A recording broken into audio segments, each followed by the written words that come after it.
UFC 236 goes down this weekend, and we are joined by, we're not saying he is the best, we're just saying there's nobody better. B to the D, Dorman. Brendan Dorman, welcome back, my friend. Good to be back. I would imagine you're pretty excited about this one. This is a fight that I'm sure you're intrigued to looking into. Our headline is Max Holloway against Dustin Poirier for the interim. We don't have any at the moment, but we will after Saturday night. The interim lightweight title. Max Holloway, Dustin Poirier. Brendan, talk to me. What way does this play out? What way? I watched Dan Hardy do a breakdown and stuff. I'm not sure if you've watched it, but what's your insight in this for the people to look out for? The little I suppose caveats and intricacies for the fans to watch out for. I had the Dan Hardy one on like as background noise, but I didn't catch it. It was just I heard like little bits and pieces. You know what I was trying to look into because of my take on how Max kind of really put it on Ortega in the last round there when he went southpaw was like who did well against whom, right? Who's lost to southpaws, who's done well against orthodox, etc. Because Max can switch. Dustin's primarily lefty. For the most part, he fights from southpaw, but his hands have gotten better, and Max has gotten exponentially better since their last fight. So I think their last fight and/or what happened at 145 minus, I guess, Max's last few, don't really. It almost seems a bit moot, to use some of them, but we kind of have to because we're forced to with Max, especially, right? So Dustin's losses have come to Michael Johnson, a very fast-handed southpaw, which Dustin is too, but he's accurate, and his boxing seems to have gotten better since he's went up to 155. His hands are better; they're more crisp. His footwork's better. He's really good in and out, good with distance. He's accurate, I mean, he just fucking beat Gaethje. Yeah. And now everyone's saying Gaethje's, gonna do things that he's not gonna do. And now Max is moving up to 155 though, which we've seen usually kind of work. It's only 10 pounds. That 145 to 155 area, people tend to do well, right? But I don't know with him. I don't know. He's very thin, So, like, is he that unhealthy at 145? Because he certainly doesn't show any signs of that. So, it's tough to say as far as, like, coming into the fight who has the advantage. Now, from a technical standpoint, I've heard Dustin mention quite a bit about the ground. And I don't know if he's holding on to the first one too much about talking about taking him down. Because if that's his plan, rather than to... I don't know. Why would you advertise it, though, right? If that really was your plan, is to try to wrestle him. I just feel like Max's takedown defenses went up to a totally, totally different level now. Like, he's literally just so different. I watched that fight, like, a week ago, and I was like, he moves different. He punches different. Everything he does back then was a little bit awkward. And now it's like, it's awkward to his advantage. Like, I remember that time I was saying that Max is, like, the best non-pretty striker I've ever seen. Like, a lot of it's not necessarily this beautiful, like, movement and off here shovel hook and an elbow, and it's all, like, perfect technique that any striking coach would be like, look at the example, Lomachenko or whomever you like, right? He's not that, but he's so fucking effective. Then I watch him fight, like, Aldo, who's been decimating everyone not named Conor or him, right? He fucking destroyed that guy twice, man. Like, very convincingly. And I think of Dustin being a little bit chinny, honestly. Every fight he gets his legs a little funky. And Johnson took him out faster than Conor did, I'm pretty sure. Because that was like their first exchange. It was going backward. Michael just kind of did a quick set on his left and then just lit him up with a few little short hooks. Max isn't that kind of a puncher. I don't know. It's going to be fucking fascinating, that fight, man. I don't know. I like Max to win it. I do. I don't have rooting interest. I don't know either of them at all. But I can't see. I can see Dustin winning, but how? It's like he could win on points. He could win, in some better exchanges, catch him on a knee, catch him with a head kick. But as far as like, who do I see winning every scenario I play it out in my head? I see Max winning via just endurance and that pace that he puts on third round on. Unpredictability, etc., etc. Yeah, you mentioned the grappling for Dustin Poirier, and I think that's something that people haven't really talked about in the build-up because nobody really expects it to happen. Probably because Max Holloway has excellent takedown defense, and also Dustin Poirier usually doesn't go for takedowns. We've seen him against like Joe Duffy go for takedowns, and he was quite successful in that fight. But what have you seen, if you can think of previous fights from Max Holloway where he was taken down, or what we've seen from the ground, how you feel like he would handle someone like Dustin Poirier on the floor? I know they went to the floor the last one and Poirier submitted him, but that was a completely different guy. That's not really Max Holloway anymore. So what have you seen? What have you seen? We ixnay that one in the Conor fight because they were both hurt, and it was his next fight, I think. Yeah, it was like if we get rid of those and we look at everything kind of like, let's give it another few fights on with Max. I see a person that's distance is like the person in the co-main, right? There's one person in there that's got good takedown defense because their particular ambidextrous type footwork. Where sometimes it's just your left foot's forward, right? So your jab would be your left hand. Sometimes it's as simple as pivoting out backward, and now I'm out into southpaw. So my front hook just changed now. Your first line of defense is a different hand. So if you're trying to grab singles and stuff, sometimes backward pivots. I don't want to give away Person X's secrets of their trade too much because they're a friend, but a lot of it's footwork, and people are finally learning that. I said it about Lomachenko on this show 2 years ago. I mean, a year and a half ago anyway. It's footwork. It's a lot of footwork. If you try to wrestle a wrestler, good luck. They've got the reps. You're not going to win that battle. You got to win the distance battle. Against the fence, he's very good at getting out of there. And the other thing with Max is he's such a fucking savage that, like when Conor knocked down Diaz in the second fight, he wouldn't follow him to the ground. I don't think at all. I don't think he did even once. Understandably, Diaz is really good off his back, right? Aldo's a black belt, and although, we haven't really seen submissions off his back by any stretch, Ortega, same thing. Like, Max isn't afraid of jiu-jitsu or grappling for that matter. He's just not afraid of it. He'll embrace it. And I think Dustin, we're not going to all pretend he's Khabib, right? Like, we're not going to call him this fucking world-class Olympic-level wrestler because I haven't seen any evidence of that. And I don't think you announce it if that's your secret plan. I don't know. Yeah. Well, I guess we'll see how that plays out, because if he's as chinny as I think he may be, Max might just find that thing quick and early. That's a possibility. Every time I say early finish, it's a fucking 5-rounder, so I'm not going to say that, but I wouldn't be like, in shock of it. I think grappling exchange-wise, I think Max can keep it standing if that's a bottom line, kind of simple yes or no to your question. I start watching Embedded today, our countdown. Just start watching UFC countdown, and I was watching Max Holloway. He was going through, and his strength and conditioning coach was saying, finally, we can pack a little bit more on, carry more power, get better endurance and better cardio. And I'm there going, better cardio.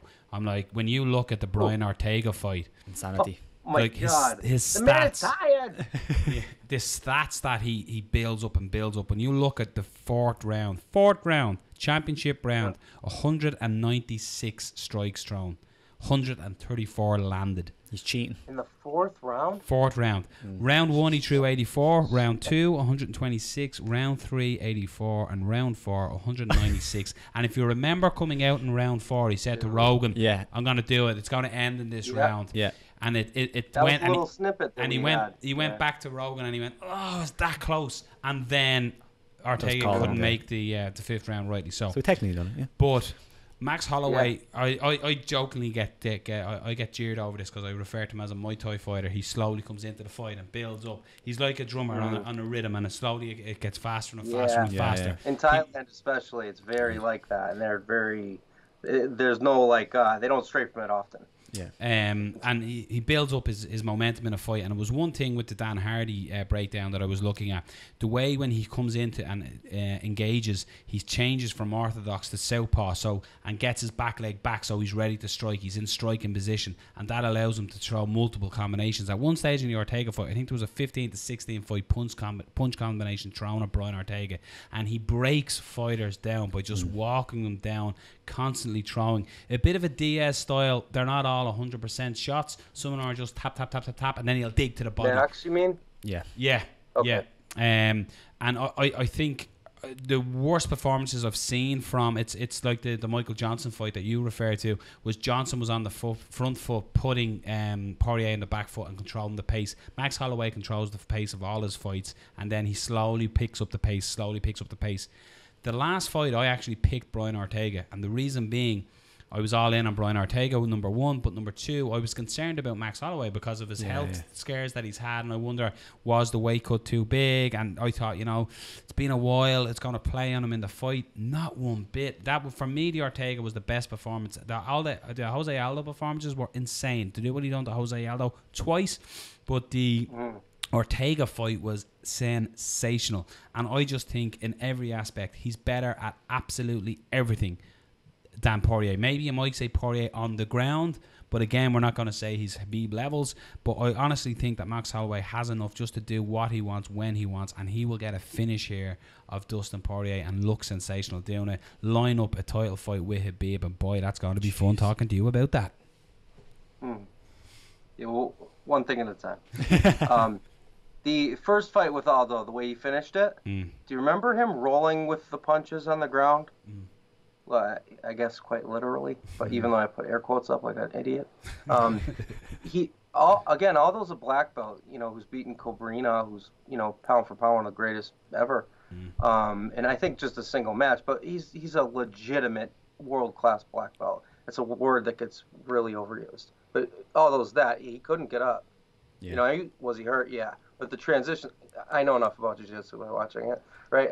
He was moving with it. So when he got into full mount and was just raining down, and he go into kind of like 3/4 mount, Max was doing some really smart shit. Again, he's not afraid of the ground. So I'm not really even sold on the whole thought process that Poirier is superior on the ground, etc. Like, the thing that Max does that's fantastic, and we have seen Dustin crumble under this kind of pressure before, is that when someone's in his face saying you aren't shit mid-fight, he cracks. Like, he's cracked with Conor. Conor was in his head. Was it before the fight mostly? Yeah, probably. But even in the fight, there was a lot of you aren't shit. And I didn't feel it. You missed me. It was just this brash. Who knows all of what was said? I don't know exactly. But he was in his head, and that was a tentative Dustin because of it. Max just moves forward and does these hand out, what's up, and he's punching you from it. Yeah. I mean, that's part of the beauty of his technique. He'll break center line with a spinning back fist and then follow that up with sitting on that same side foot into a left hand. I call it it's like Cub Swanson meets Lomachenko. He's really angle breaking around people. Yeah. Pacquiao used to do something similar. I don't see many routes for Dustin. I hate saying that because I'm probably jinxing Max. But just chin wise, heart wise, cardio wise, finishing ability wise, blah blah blah. Yeah. And it's a 5-rounder. Yeah. All of what you said, I'm not going to repeat anything. I also think the good thing about Max Holloway versus Dustin Poirier, if they get into a brawl, Max can brawl. We've seen him brawl plenty of times, but it's very very different than Dustin Poirier. Dustin Poirier is accurate, but he will throw wild shots, and Max Holloway doesn't usually do that. He'll brawl, and if you watch it in slow motion, he's barely brawling. He's throwing fast shots, but he's slipping all the punches. And also Dustin Poirier, when he's looking for a finish, he can get a little bit messy. We've seen it in the first Eddie Alvarez fight. He got caught coming in. I think it was like a check hook. Where Max Holloway, if he has somebody hurt, you're not getting off the hook. He might allow you another round because he knows you're hurt. He won't get messy. He won't get sloppy. And I think that's another thing for Max Holloway. I'm going with you as well. I'm going Max Holloway, probably a mid-finish, probably 3 or 4. And it's one thing actually Hardy spots as well, and I've said it about Poirier in the past as well. Sometimes he smothers his work. He gets too close and he smothers his work. So when he's throwing combination, he really takes away a lot of his tools. He gets really close. Because he's in too close. Dustin, you're saying? Yeah. That he's in boxing range too often? Yeah, no, he even smothers his work too much that he gets even too close to his opponent. Yeah, when his hooks are they're too tight. Yeah. You can't get a whip on it. Yeah, I agree with that. That's a good point by Dan. Yeah. One thing I was going to say is Michael Johnson, Conor, and Dustin has another loss, I believe, to a who? Cub? Yeah. Cub, who's orthodox but can fight. He switches. Switches as well. Yeah. The guys that have lit him up hand wise are lefties. That's a great point. Yeah. So if Max is smart, he'll stand southpaw. Although I like his defense better when he's fighting orthodox. Interesting in that regard. But well, I'm sure he's worked on a lot of those little chinks.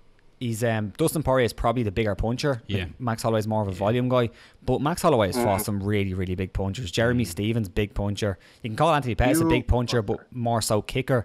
Jose Aldo, big puncher. Brian Ortega has turned into a big puncher, and Cub Swanson. So I'm not worried about Poirier's his power in this one. But man, what a fight! He's not a one-hitter quitter guy either. No, he doesn't just like sleep like dust dudes out of nowhere. He's not that kind. He's not. We're not talking about Rumble here. Yeah, it's different. Yeah. Just out of curiosity, Sean, what are the odds? So Max is a 1-2 favorite, and Dustin is 6-4. Wow. For the US people watching, it's like -260 favorite for Max. Yeah. Something like that. I actually thought Poirier would be a bigger. Pretty significant. Yeah, but it's big enough. Weird. It's big enough, yeah. So interim titles you want? Is that what you said? We got one more. We got Kelvin Gastelum taking on Israel Adesanya in the co-main event. Let's just hope Kelvin Gastelum has cleaned up the old dirt around his mouth and comes into this looking like a gentleman and not a whore off the street. Jesus Christ.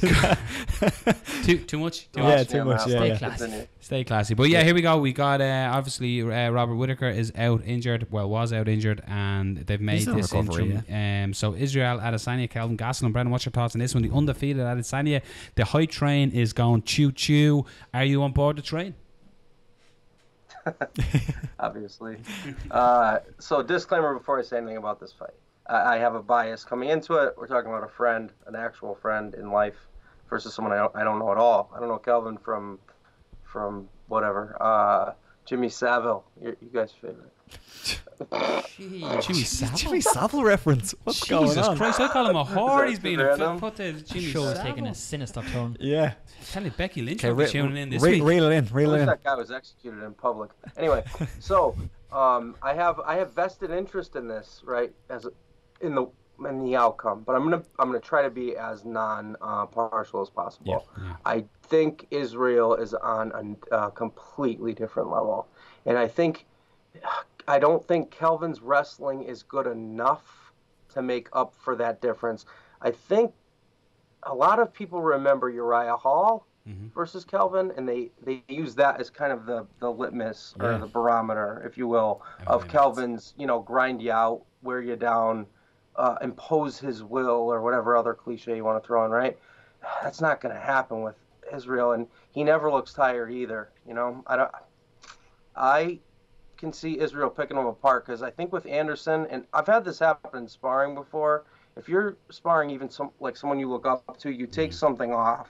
You really do. You take a little pop off because you have this respect for somebody, right? And I haven't a ton, but anytime I've ever rolled with Henzo, you think I'm gonna go hard? Am I fucking retarded? No, of course not. You're honored to even be in the room, right? So there's that. I don't think he's gonna show Kelvin the same respect at all. And when he doesn't show the other person respect, we saw it with Brunson. I know they're lower level, I get it. Yeah. But he did just one-sided whoop ass on Anderson. He didn't finish him, but this one's a 5-rounder. I don't see either getting tired. I hope Kelvin makes weight. I think he's dangerous because his hands are lightning and he's got a lot of power. But he's just so slick, and his reach is going to be outrageous. I mean, we're talking I don't know what the physical numbers are as far as reach differential, but Israel's 6'3" or 6'4", and I think Kelvin's 2 inches shorter than I am. 9 inches. 5'8". Jeez, 9 what inches. Is he? There's 9 inches in the difference. Sorry, 8.5 inches. In reach? Yeah. 5'9", Kelvin Gastelum against 6'3". Yeah, so he's 2 inches shorter than me. Yeah. And Israel's quite a bit taller than me. Yeah. And he's got short arms, so how's he even get in? On a guy that can do literally everything from a striking perspective, right? I mean, besides that, again, I'll use Rumble, but we could use, Ngannou. We can use other big, crazy power punchers. Connor for sure. No, he's not. And that's not what Israel is. It's a pick you apart thing. So it's not going to be. I don't think it'll be immediate. Although a head kick will take anyone out. That's what he has. That head kick is not that much of a head kick for him. It's almost like a middle. like a middle shot. If we're talking 9 inches, and that's absurd, dude. That's absurd. So I don't see Kelvin getting him down. And if he does, I think Israel's really good at getting scooting his butt to the cage and getting up that way. If he has to, he's also getting better every fight grappling wise. I think from what I see. So I just don't see Kelvin winning. I really don't. But he can catch him, man. He's got great boxing. Fantastic boxing. Pretty good low kicks, good movement, good coaching. But yeah, I'm gonna say Stylebender via being the future. Like Kelvin Gastelum, I thought he does a great job at getting in and out of his range, but I do think you're right. I think it's going to be a problem against Adesanya, who has such a command over that. His cadence is so amazing, man. The way that he sets rhythm, right? Yeah. Like his rhythm is so like staccato-y, and that's why I use that like praying mantis in one video, because the way they move is so, it's like jittery, and then he'll be like flowy and loose. It's very like, I wouldn't want to look across the ring at that.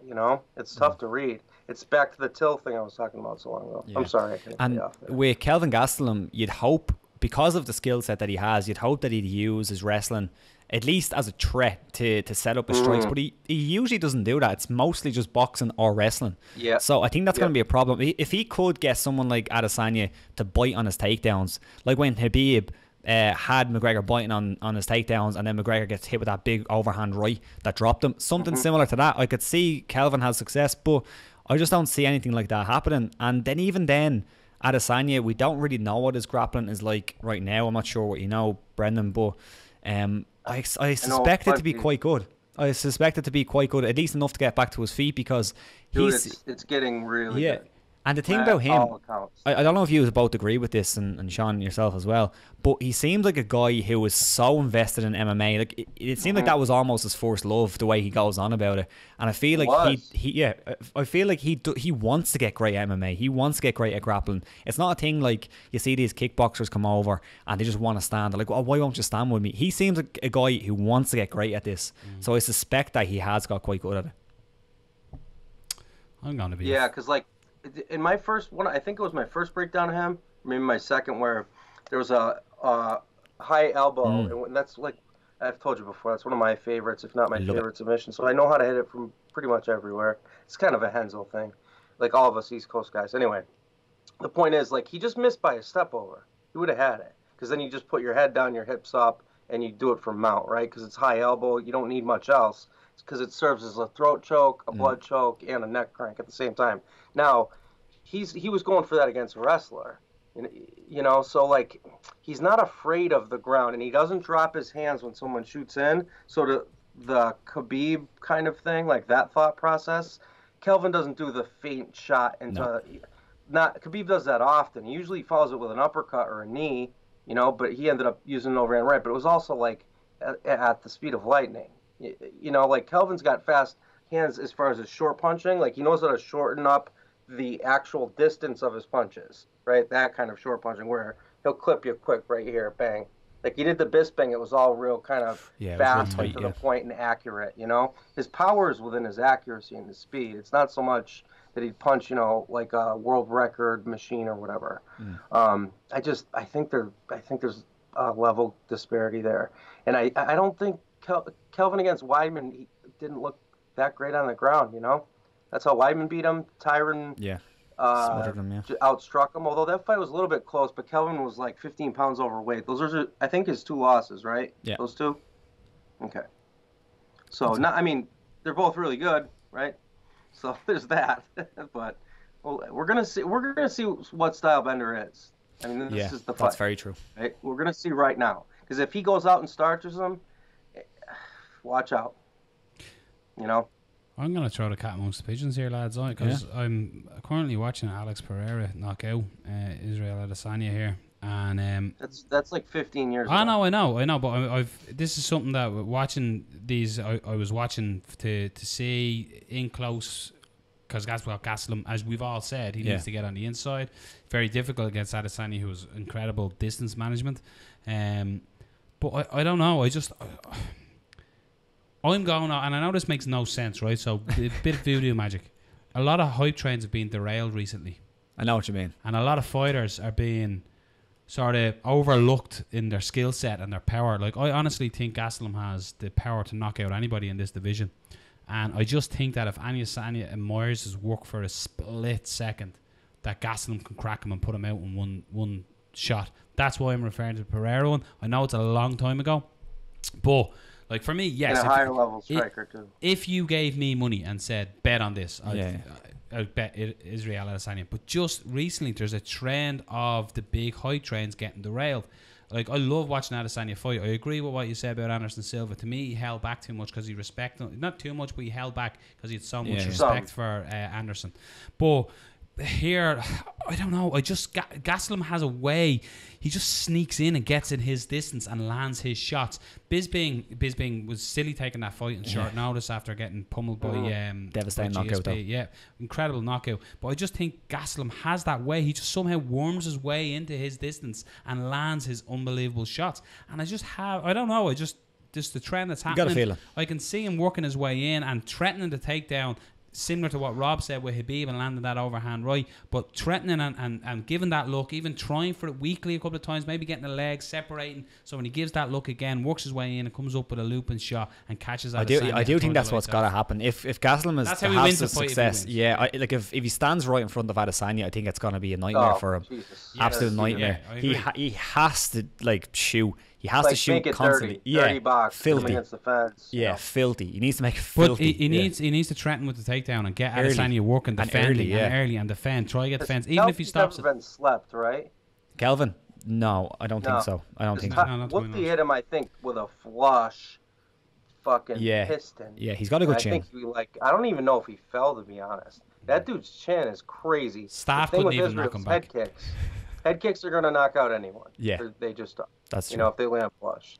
It doesn't have to be from someone like me or whatever, or him, or not that I'm as good as he is, but it's a head kick. It's your legs. They're very, very strong. You know, it's just a different thing. The line's close on that fight, guys. Is it close? What are the odds, actually? Yeah. Adesanya is 4-9, and then around 13-8 on Kelvin. That's interesting. It's actually as far as our odds. Yeah, Israel's a big favorite. What is on your odds? It was like minus. It was as high as minus 180, but as low as minus 130, which is nothing. Yeah, it's almost a pick 'em because 100 would be pick 'em. Yeah, but I think like I'm surprised by that, but like. In some ways, you know, the Gastelum is legit. Like, and I do think he needs to threaten the takedown and get Adesanya thinking, giving him different looks. Because as we all have said and you've alluded to, if he stands in front of Adesanya, he's just going to be picked apart like a fucking anyone on the roster would be. I think. Yeah.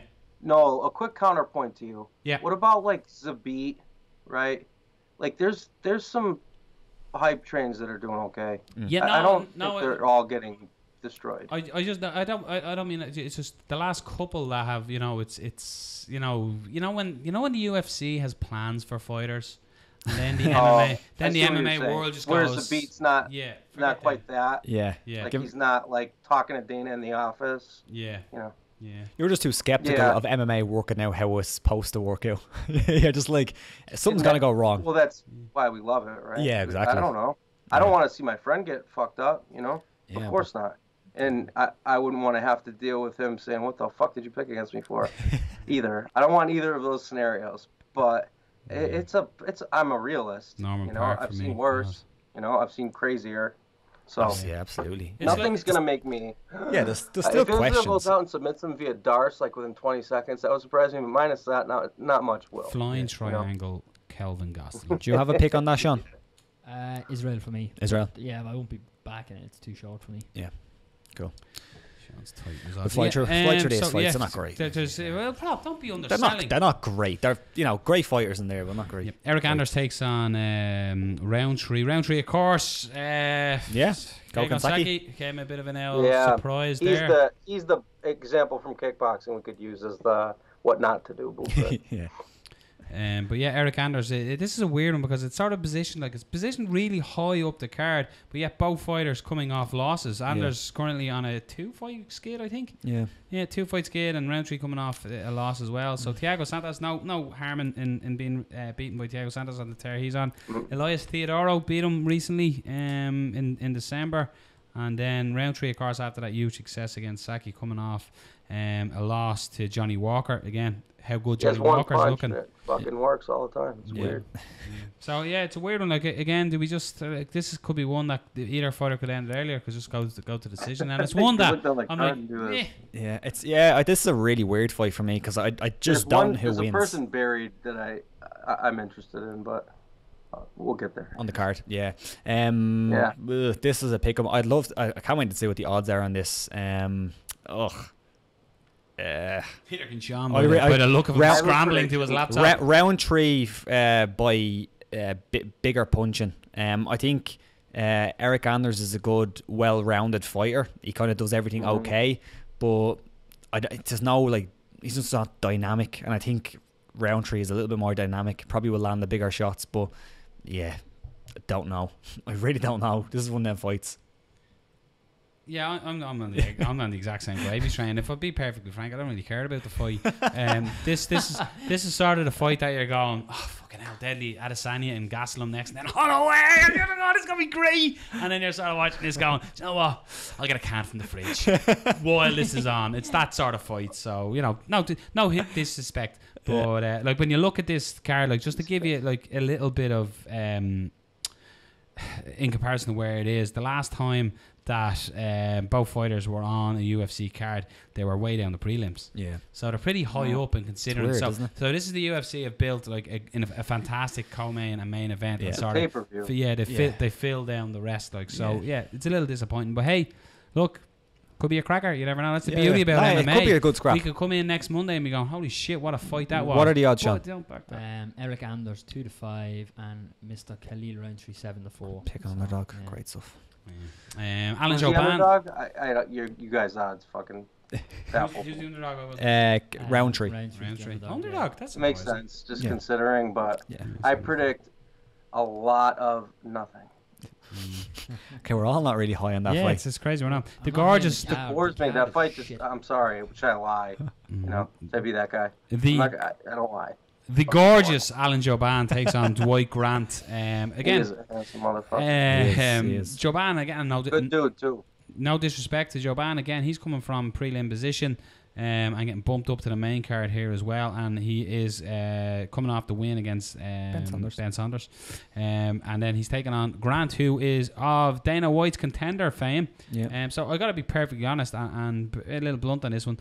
I don't watch Contender. He's had 2 UFC fights. He's lost to Zach Otto and he has a win as well over nice finish Peter Solly, in the first round. Haven't seen that much of him though, so I've seen a bit of him, and I've seen the Tyler Hill fight on the Contender series, and he was having a lot of problems in the first round with Hill's size and range. So based on that, I'm gonna go with Alan Jouban because he does fight well behind his jab, and sometimes Dwight, as far as I've seen, he takes a few rounds or at least a round to get into the fight, and I think Jouban will be able to do enough early on to kind of get his momentum going, maybe get a finish, but if not, just get his momentum going, stay behind the jab, win the fight. But again, main card, it's a bit dead. It's not great, is it? I think Jouban's one of those like home run strikeout guys, right? Either gets up to the plate and hits a fucking home run, or he strikes out. I don't see him hit too many doubles. Like he doesn't, you know what or singles or whatever. Like he doesn't. He either looks fantastic or he looks That's his career, man. That's what he is. So I could see that fight going kind of seems a little chinny as well. A lopsided victory for I don't know. He seems a little bit chinny. He's got cracked a few times, and Dwight is a big puncher. But when his offense is on, like he's got a great clinch. He does fantastic striking from his palm. His Mike Perry fight was really good. The Mike Perry performance, was really, really good. Excellent. Nikita Krylov taking on the ultimate gatekeeper of the light heavyweight division in Ovince St. Preux, and like that's not, I don't mean that to sound, but he really is the gatekeeper, isn't he? Ovince St. Preux, if you can look good against Ovince, get a win, you're there or thereabouts. Yeah. Was he fighting one of the Bolsheviks from WWE? Huh? Bolsheviks. The tag team, the Bolsheviks? Who the hell are they? Is that not a WWE? political party from Russia? Yeah, that's the idea. Forget it. Well done, you got it. I didn't get that at all. I don't think Brendan was expecting anybody to get that. Here's my... I got Here, you, just Brendan. for you. Mario Yamazaki. Also worth noticing, but mentioning, this is actually a rematch as well. It is, Von Flue. For the Von Flue. Yeah, the Von So Flue. yeah, let go of the fucking guillotine choke, yeah? Yeah, dude, you shouldn't get caught in that shit. Yeah. Not at that level. Yeah. You really shouldn't. That's like, I've never hit anyone higher than blue belt with that. Never. Von Flue's like, just let go of his fucking head. Yeah. Jesus. He's not in your guard anymore. Yeah. Well, I go sleep. What I do? Oh, let go of his head. I'm fine. No, okay, fine. Just let go of his fucking head. Yeah. Yeah. But they said, can't. said as Mark Wahlberg as possible. Just let go of his fucking head. Sorry, do I sound like I'm... Yeah, you really did, yeah. Hope not. In Boogie Nights, Fucking mixed martial arts.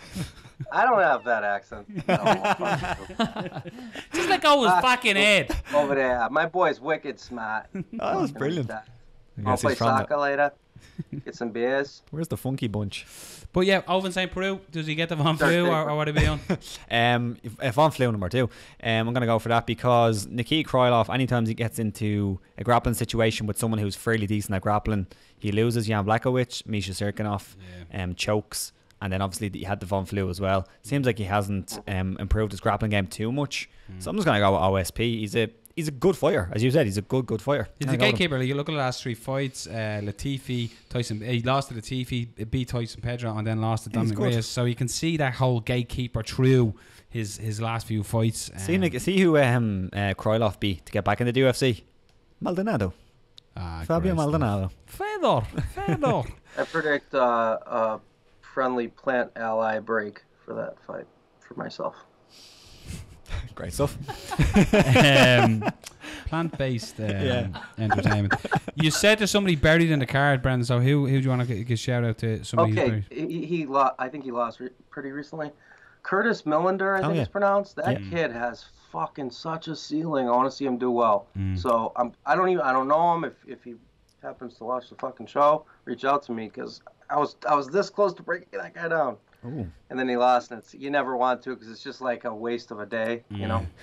Honestly, so like, get away. No, I'm being honest. Yeah, I know, like, I know. That's all it is. Like when someone's coming off a loss, their name, like that happened to me with Mark Diakese.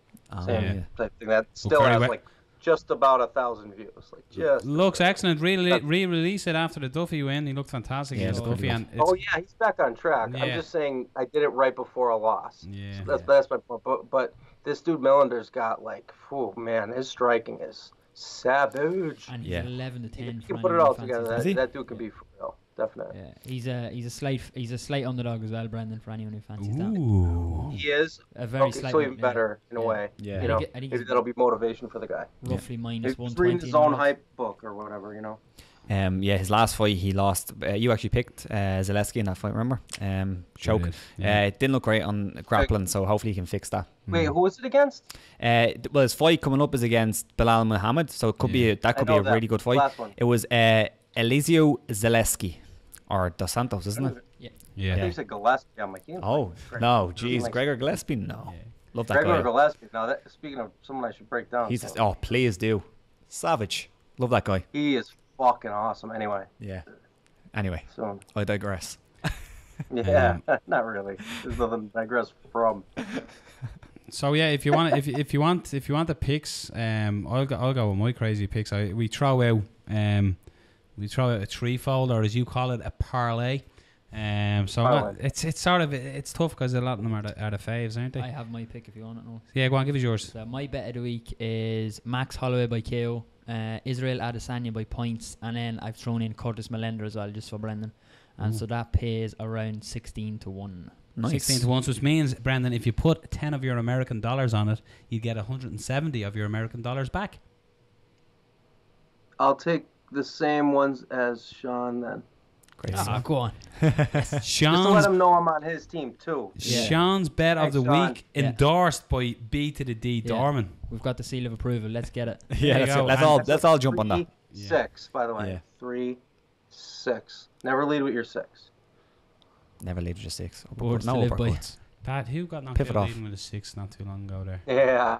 Although he was kind of like just pawing a up jab. Wasn't really like a, you know. So apparently if you press this button somewhere here, it subscribes and you get all the notifications for the show. So hit that button there. You have to click the bell though to get the notifications here. down the bottom. Make sure you hit that, and they get the ringer things because Rob didn't know. So it's the button Yeah. there or there. It's somewhere roughly around